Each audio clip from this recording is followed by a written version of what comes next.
Hey folks, welcome back to the channel. John here from Wild Boar Cycling. Today I'm going to be doing a brake bleed on my Santa Cruz Hightower. I'm going to be using the SRAM bleed kit. Before you guys all send me an email, the reason I'm doing this is that my seat post is being rebuilt. And right now, I've got it clamped onto my bike stand, but it's super loose. It's just kind of hanging here. But I recommend that if you're going to be doing this at home, make sure that you have your clamped onto your seat post. Okay, SRAM brake bleed. Here we go. So step number one, I've already removed my wheels from my Hightower, and the reason I'm going through this is I've been giving this, haven't given it a lot of attention lately, so I thought I better give it some TLC. I'm going to redo the drivetrain. I've already pulled out the bottom bracket and crank. And so I'm going to freshen that up too while I'm at it, put new brake pads on, and we're going to purge the system.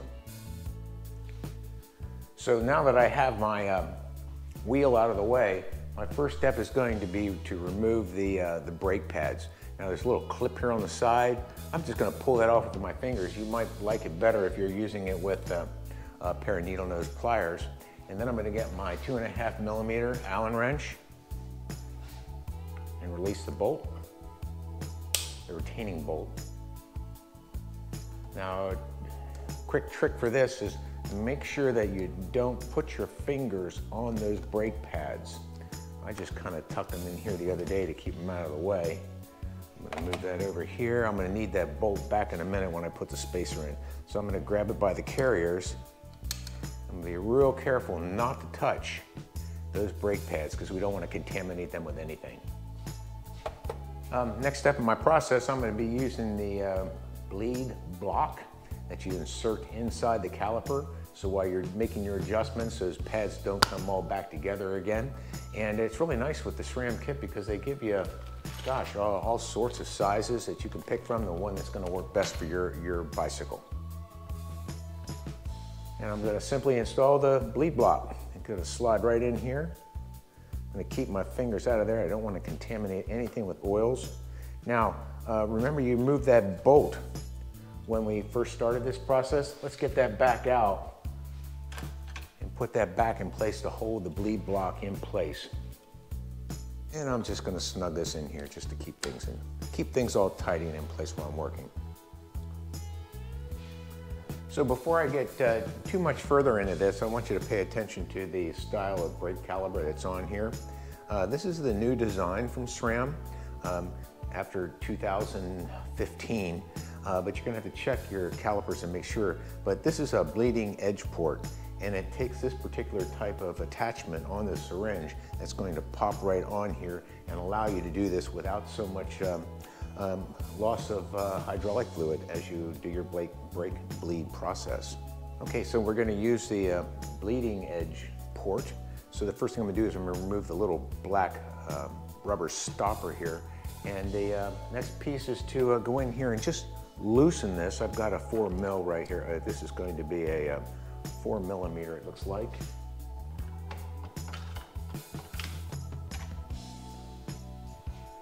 Going to just loosen it, a nip, so that I know it's ready to receive the oil, and then I'm going to snug it back up.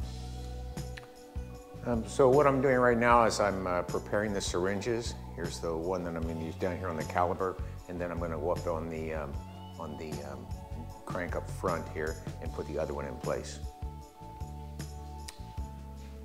So back here on my caliper end, the first thing I'm going to do is on the brake bleed port, I'm just going to slide this SRAM adapter right in there, and you're going to hear a little click. And that means that it's all ready to accept the fluid or that's going to have to be purged from the top down. So before I do anything with the lever side brake port, what I'm going to do is I want to move the brake caliper around so it's level when I go to insert the other syringe. So one of my little tips is I got this little white pencil, and I'm going to mark here my position that I like for my levers. And that way when I go put them back into place, I'll know exactly where they go. Boom, shop tip. So I made these level now, a little bit easier to work with. Now mine has the SRAM pad contact dial right here. You can see right there by my finger. So I'm gonna wanna roll that all the way out. So my next step is I'm going to be removing the lever bleed port with my T10 Torx wrench. I got a little screwdriver here. I'm gonna go real slowly here because I don't want any of that to leak out. And one of my favorite tips when I do this is I like to hang my shop towels right in here in case I get any kind of leak so I can clean it up right away. I really don't want any of that fluid onto my frame or any of my other components. So very gently I'm going to remove that bleed port. You can see I've got a little bit of leakage coming out right now. That's going to be all right. I'm going to clean that up. And now I'm going to attach my other syringe. And I'll just leave that sit there. I'm going to loosen up the clamps.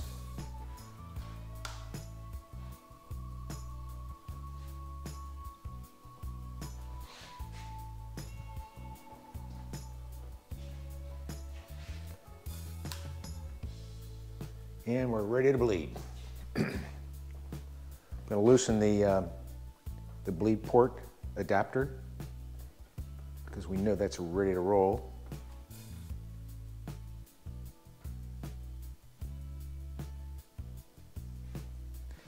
Give it a little squeeze.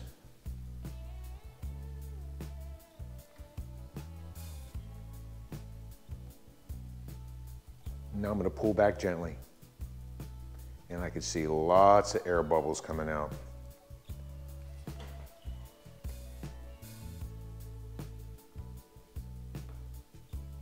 Paying close attention to the color of the fluid coming out here. It's looking a little dark, but not something that's like alarming at this point. And then I'm going to go the other way again. Okay, so I'm really happy with what I've gone right now in the bleeding process. I've got no more large bubbles coming out on the lever bleed port. So I'm going to go ahead and close these clamps, and I'm going to remove this one so I can go ahead and charge the system. Okay, I've removed the caliper syringe, and now I'm coming up here to the brake lever, and I'm going to just give this a little squeeze here. Push some of that back here, and then now I'm going to pump and release the brakes to make sure this is charged. I'm going to give a little tug back and make sure there's no more air bubbles. Oh, I'm really liking how this looks right now. Perfect. Let's go ahead and do this about 10 times. 3, 4, 5, 6, 7, 8, 9, 10. Oh, that feels really great. Now I'm just going to go ahead and lock this up. Put on a little clamp, click, click.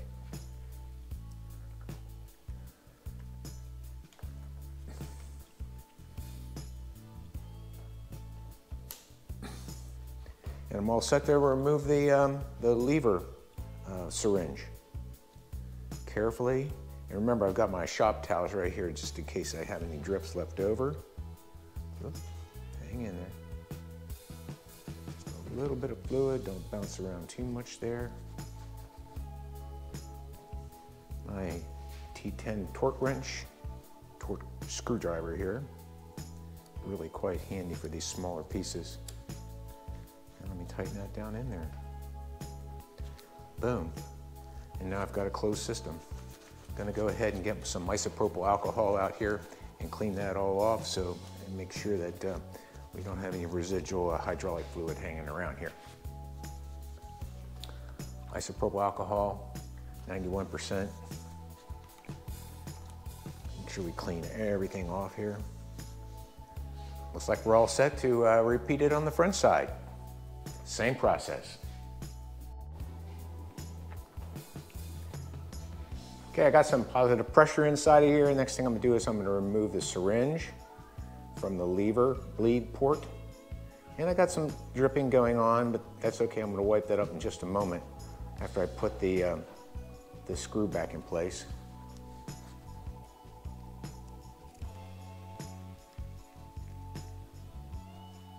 Boom, all tied it up. And see why I had that shop towel wrapped around here? It's super handy right now. I got any drips that came out then after I removed that. And I should be in business here in a second. What I'm going to do first is I'm going to get that isopropyl alcohol out once again. I'm going to wipe down any of those metals, any of those surfaces that might have had a little bit of the hydraulic fluid. And it looks like I'm ready to return the lever to its riding position. And all set. Boom. Super easy. SRAM bleed kit. It's got everything in there I think you're going to need.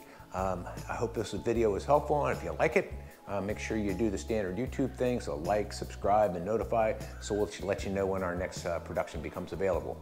All right, in the meantime, go out and ride, have fun, bleed your brakes, and keep the rubber side down. Bye, y'all.